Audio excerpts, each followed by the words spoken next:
4 bulan sudah sidang kasus penembakan Brigadir Nofriansyah Yosua Huta Barat atau Brigadir J bergulir. Meski begitu, belum ada titik terang tentang vonis hukuman yang akan diterima 5 terdakwa. Mereka adalah Ferdy Sambo, Putri Chandrawati, Ricky Rizal, Kuat Ma'ruf, dan Barada Richard Eliezer. Terbaru dalam persidangan, Ferdy Sambo terus-menerus melawan.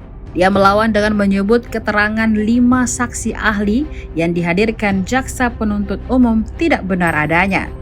Seperti diketahui, saksi dihadirkan di sidang lanjutan kasus pembunuhan berencana Nofriansyah Yosua Huta Barat atau Brigadir J di Pengadilan Negeri Jakarta Selatan pada Senin 19 Desember 2022. 5 saksi ahli yang dihadirkan JPU yakni Muhammad Mustafa sebagai ahli kriminologi, Farah Primadani Karou, ahli forensik dan mediko-legal, Ade Firmansyah S, ahli forensik dan mediko-legal, Eko Wahyu B, ahli Inafis, Adi Setia, ahli digital forensik.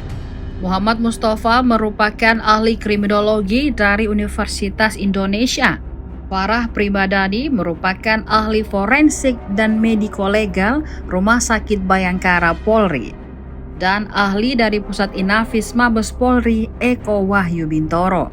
Kemudian ahli forensik dan mediko-legal Adi Firmansyah, serta ahli digital forensik dari Direktorat Tindak Pidana Cyber Bareskrim Polri, Adi Setia.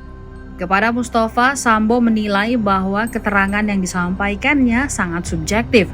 Menurut Sambo, Mustafa hanya menilai satu peristiwa berdasarkan kronologi yang disampaikan penyidik kepolisian semata.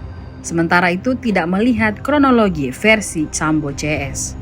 Sambo juga menyebut bahwa penyidik kepolisian sengaja ingin menjerat semua orang yang ada di rumah dinasnya saat itu untuk menjadi tersangka.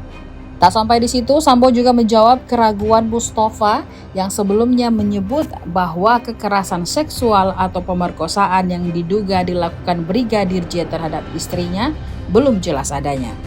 Di awal, Mustafa menyatakan bahwa peristiwa itu tidak bisa hanya didasarkan keterangan putri semata, tetapi juga harus didukung oleh bukti ilmiah seperti visum pasca kejadian.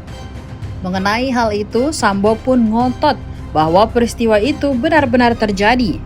Terhadap Farah, Sambo juga meminta agar ia menegaskan bahwa tidak ada penyiksaan terhadap Brigadir J.